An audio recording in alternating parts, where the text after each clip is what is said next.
Hello everyone and welcome back to our channel.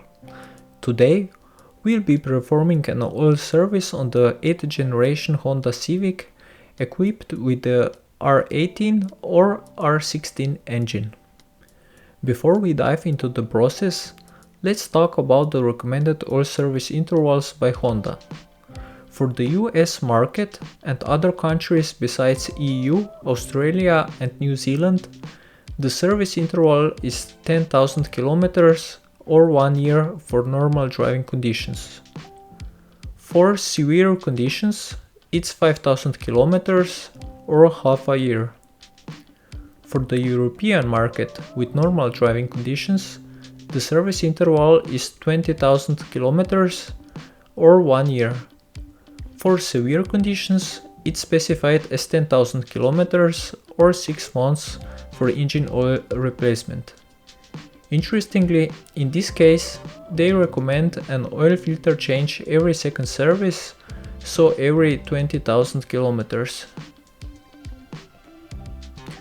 For my driving style, which includes a lot of long distance highway driving, I stick with a 15,000 km oil service interval and change the oil filter at the same time. Recommended oil viscosities for these engines vary, but it's essential to use only quality synthetic oil. I opt for 5W40 as it's easily accessible and often cheaper than 0W30.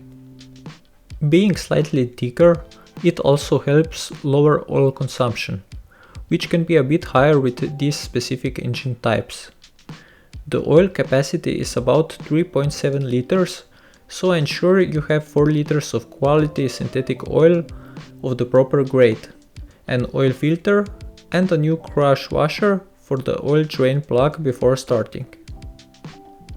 Before beginning the job, take the car for a quick drive to warm up the engine, as warm oil drains better.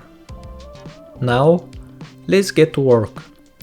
Lift the car up and locate the drain plug on the engine sump, as well as the engine oil filter.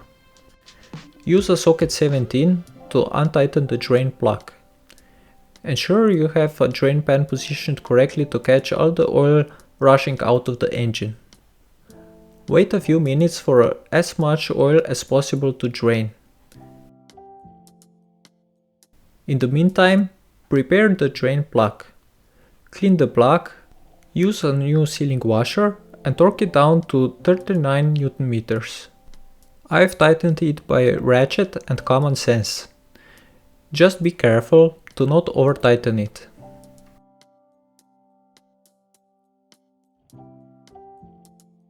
Now it's time to remove the oil filter. You can try to untighten it by hand, but in most cases you should use some kind of a tool. I have a filter strap that I use with a ratchet for extra leverage, but you can use whatever tool you prefer.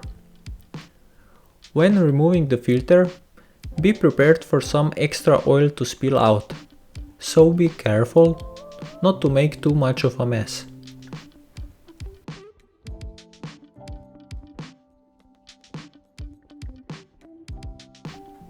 Clean up any excess oil and debris and then prepare the new filter.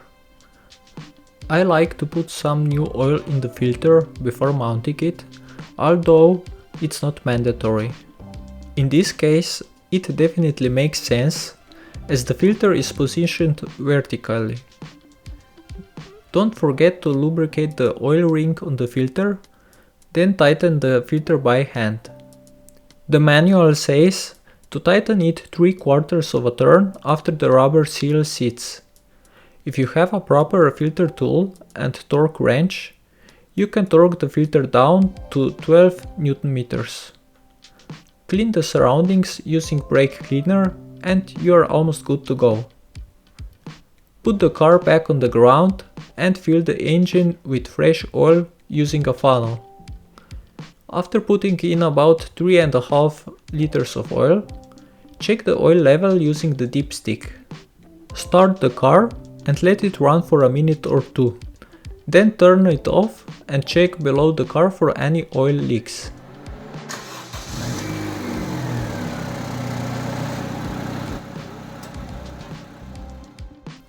Recheck the oil level on the dipstick and add more oil if necessary to reach the maximum oil level.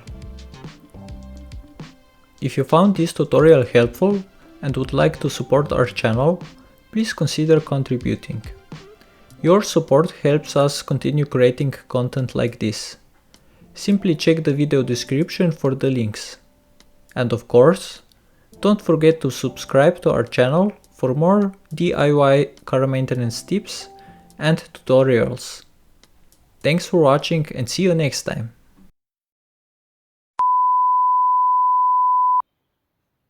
And it's from filter and we don't like this brand. From? Man, this is bad filters. We don't. They put poo-poo in the filter, so you get poo-poo in your oil. Look at this oil. It is poo-poo color. This is because bad filter.